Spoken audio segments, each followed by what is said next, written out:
바랍니다. 민주당 남윤희 의원입니다. 예, 6분의 진술 다 잘 들었습니다. 먼저 김창록 진술인께 질의합니다. 진술인께서는 로스쿨 제도는 김영삼, 김대중, 노무현 3개 정부에 걸친 10년의 논의 끝에 도출한 국가적 합의이고 또 시행 5년차를 맞는 로스쿨 제도의 성과로 다양한 전공과 경험을 가진 학생들, 새로운 직업 개척의 가능성 등 어쨌든 지금 로스쿨 시스템 성과에 대한 평가는 만 10년이 되는 2019년 시점에서 가능하다라고 진술을 하셨습니다. 진술인께서는 경북대학교 법학전문대학원 교수신데요. 그러니까 지방 로스쿨 출신에 대한 법조계의 기피 현상에 대해서 질의를 하고자 합니다. 이 문제에 대해서는 양재길 진술인도 수도권 로스쿨 출신 위주로 취업이 이루어진다라고 지적한 바가 있기 때문에 두 분이 같이 답변을 해주시면 좋겠는데요. 소위 강제동원령, 충전아인 이런 얘기가 있습니다. 강제동원령은 강원대, 제주대, 동아대, 원광대, 영남대를 그리고 충전아인은 충북대, 정북대, 아주대, 인하대 등 지방 로스쿨로 내려갈수록 기피 현상이 심해진다고 이제 이런 얘기들이 있는데요. 처음에 제가 로스쿨을 만들 때는 제가 알기로는 지방 대학이나 이런 부분에 대해서도 다양한 어떤 지역의 어쨌든 이런 로스쿨 인재들을 개발한다라고 하는 부분이 있었는데 실제로 어쨌든 그것이 취업에 있어서 이런 차이가 있다고 한다면 분명히 개선이 돼야 된다고 생각하는데 여기에 대한 어떤 개선 방안은 뭐라고 생각하시는지 좀 답변을 해주시기 바랍니다. 예. 로스쿨에 대한 비판을 듣고 있으면요. 대한민국의 모든 비판이 다 로스쿨과 연계되어서 이루어지고 있다는 생각이 들 때가 있습니다. 방금 말씀하신 건요. 로스쿨 제도 도입하기 전에 우리나라에 있어서 대학의 잘못된 소유 구조가 만들어낸 오래된 병폐지요. 그것이 로스쿨에 비추어져서 지금 드러나고 있는 것 아니겠습니까? 로스쿨이 도입되고 나서 그게 특별히 더 심해졌다라는 것이 입증되지 않는 이상 그래서 로스쿨 만약 문제다라고 말씀하시는 것, 만약 그런 취지였다면 그건 약간 오해가 있으시다고 생각을 하고요. 지금 현재 지방 로스쿨에 대한 일정한 차별이 있는 것은 사실입니다. 특히 서울지방변호사회가 지방 로스쿨 출신들은 서울에 변호사 등록을 못하게 하겠다. 서울변호사회 회장이 그 같은 이야기를 한 적이 있습니다. 그건 불법적인 주장입니다. 예. 그런데 그런 주장을 하고 있거든요. 그 같은 편견들이 만들어낸 부분이 많고요.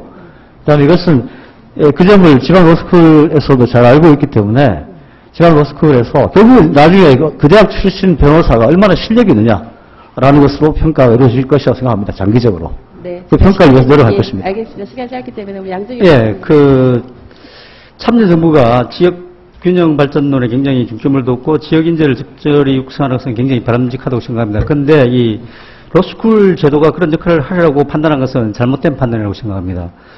사법시험 제도 하에서 1000명을 뽑을 때 서울대 출신의 합격률이 저 41기 같은 경우에 23%에 불과했습니다.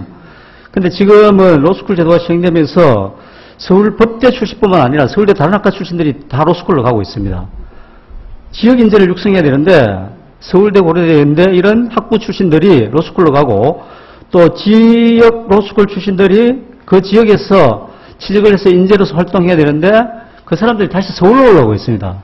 이것은 로스쿨 제도를 도입할 때 목적을 설정하면서 그에 따른 예측을 잘못한 것이죠. 지금이라도 제도 판단을 해야 됩니다. 예측을 잘못했으면 거기에 대해서 사과를 하고 다시 원점에서 검토를 해야 된다고 생각합니다. 아니 그러면은 그거에 대한 개선 방안으로요. 그러니까 서울대 학부생들을 일정 비율로 그러니까 서울대 법학과 아닌 다른 학부들도 이제 로스쿨에 많이 간다는 거잖아요. 지방대학원에. 네. 그거를 개선하기 위한 방안은 뭐라고 생각하십니까? 지금 현재 로스쿨 제도에서는 그런 개선 방안이 없다고 봅니다. 예. 예. 알겠습니다. 예. 박근영 참여연대 협동사무소장님께 질문하겠습니다. 법학전문대학원 인가기준에 의해서 사회적 취약계층이 입학 정원의 5% 이상 충족할 것을 규정을 하고 있고, 아까 통계를 말씀하시는 거 보니까 평균 125명. 그래서 이제 그때 당시에 이거를 만들 때 단순히 어쨌든 경제적 취약계층만이 아니라 사회적 취약계층까지 확대하는 것으로 이 제도를 만들어서 그 부분이 나름대로 의미가 있다라고 이제 평가를 하셨습니다. 그런데 제가 아까 양재규 진수리님 평가한 것이 보니까 이제 경제적인 것만 평가를 하셨더라고요. 그래서 이렇게 통계가 약간 다르게 돼 있어서, 그러니까는 박근영 진술인은 사회 경제적인 배려 대상자를 포함해서 한 125명, 한 6%라고 보신 거고, 양재길 진술인님은 주로 경제적 그 배려 대상자만 이렇게 분석을 했는데 이것을 애초에 저희가 이제 그 경제적, 사회적 배려 대상자를 하게 된 취지에 대해서 조금 더 설명을 해주시겠습니까? 예. 우선은 제가 그 75쪽에 세부 기준으로 해서 있는데 실제로 개별 학교들 보면 예를 들면 그런 비판도 있었습니다. 장애인인데 아주 부유한 집안에 한순 장애인도 다 들어가는 거 아니냐 했는데 실제로 각 대학별 입학 전형을 보면 무조건 장애인이라고 다 되는 게 아닙니다. 국가유공자 중에서도 아주 부유한 집안에 자녀가 있을 수 있는데 그런 사람도 다 들어가느냐 그런 논란이 있었지만 제가 본 입학 전형이 나와 있는 대부분 학교 보면 그런 조건 앤드 경제적인 것들 같이 보게 되어 있습니다. 그렇기 때문에 그동안에 뭐 왜곡돼서 하는 것은 저는 자제가 될 필요가 있고 아무래도 농어촌 지역이라든지 소년소녀 가장 국가유공자 같은 경우에 단순 경제적인 것뿐만 아니라 사회적으로 우리가 더 보듬어야 되는 필요성이 있는 거기 때문에 이런 부분도 이런 사람들도 또 법조인이 들어가야 사회적인 통합성이라든지 다양한 정말 생각을 가진 사람이 법률가가 될 기회가 조금이라도 보장되는 국가 정책적으로 그걸 보장해 주는 것은 저는 아주 의미 있는 기다. 사법시험에서는 알아서 해라. 무한 경쟁으로 맡기는 것에 비하면 지금은 그나마 국가 정책적으로 그런 문호를 최소한을 보장해줬다. 물론 그 플러스 알파로 능력 있는 사람이 또 더 들어오겠지만 최소한의 보장을 해준 거는 저는 그 국회에서 아주 중요한 결단을 5년, 7년 전에 잘 하신 거다. 저는 그렇게 생각됩니다. 그러면은 지금은 이제 한 봤을 때 한 6% 정도 되는데 한 10% 정도로 늘리는 거에 그 늘리는 거에 대해서는 저는 기본적으로 좀 찬성하고요. 예. 예, 알겠습니다. 아까 그 예비시험 제도 도입에 대해서 뭐 김창로 진술인은 이거는 좀 부정적이라고 얘기를 하셨고 이 부분에 대해서 박근영 진술인의 견해도 좀 맞아 얘기를 해주시죠. 예비시험 제도에 대해서요. 예, 예비시험 제도가 그 앞서의 진술인도 말씀하셨는데 저도 통일한 생각입니다. 예비시험 하면 과연 그 경제적으로 약자 때문에 그런 이야기를 경제적 약자 문제를 하면서 해결책으로 예비시험 이야기하는데 무한 경쟁입니다.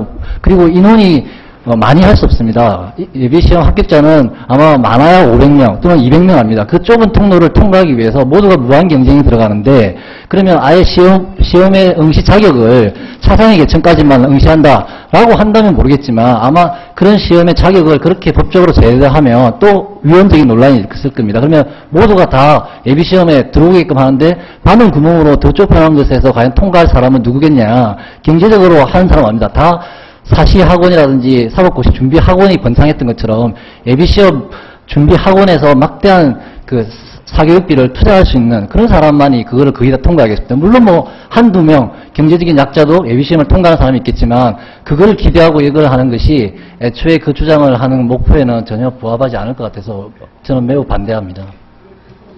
네, 남윤인순 의원님 수고하셨습니다. 다음 존경하는 김도우 의원님 질의해 주시기 바랍니다.